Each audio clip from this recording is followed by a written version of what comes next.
থাকোঁতে জুবিনেতো বহুত মঞ্চত তেনেকুৱা কাপোৰবোৰ পিন্ধিলে তেওঁৰ বন্ধু বান্ধৱ তাৰপিছত বম্বেত যিহেতু আমি আছিলোঁ বলিউডৰো বহুকেইজন মিউজিক ডিৰেক্টৰ হওক ছিংগাৰ হওক তেওঁলোককো দিয়াৰ সুযোগ এটা বা তেওঁলোকে মানে ল'বলৈ বিচাৰিলে আমাৰ পৰা দেখি পেলাই তো সেইটোৱে এটা চখটোৱে ধৰা মই লাহে লাহে পেছালৈ সেইটো হেৰি হৈ গ'ল কৰিলে প্ৰথম এটা চান্স পালোঁ মই লণ্ডনৰ পৰা জুবিনক তেওঁলোকৰ এটা প্ৰগ্ৰেমত মানে মাতিবলৈ আহিলে তাৰপিছত আহোঁতে তেতিয়া ইণ্ডিয়ান ছ'চাইটি এখনে পাতিছিলে সেই অনুষ্ঠানটো তাৰপিছত তেতিয়া এই বস্তুবোৰ মোৰ তাত দেখি পেলাই কৈছে এনেকুৱা এক্সিবিশ্যন এখন বা এনেকুৱা হেৰি তুমি কৰিবা নেকি তুমি যিহেতু জুবিনৰ লগত যোৱাটো আমি বিচাৰিম সকলোৱে তুমি যাবা এনেকুৱা এটা তুমিও কৰিবা নেকি ঠিক হাতত প্ৰায় 2-2.5 মাহ সময় আছিল দেই কাৰণ ভিজা চিজাৰ প্ৰচেছটো সময় লাগে তেওঁলোকে বহুত আগতে প্লেন কৰে সেইকাৰণে গতিকে এইখিনি সময়ত মই মানে ঠিক আছে কৰিম মই মানে একো নাভাবিলোঁ মই কৰিম বুলি ক'লোঁ পাৰিম নোৱাৰিম ভবা নাই আৰু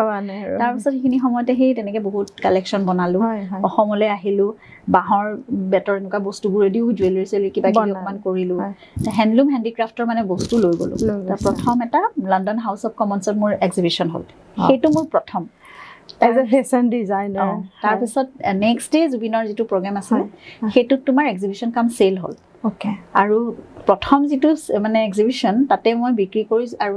হেৰি কৰিছোঁ মই পাউণ্ডত মানে পইচাটো পাইছোঁ আৰু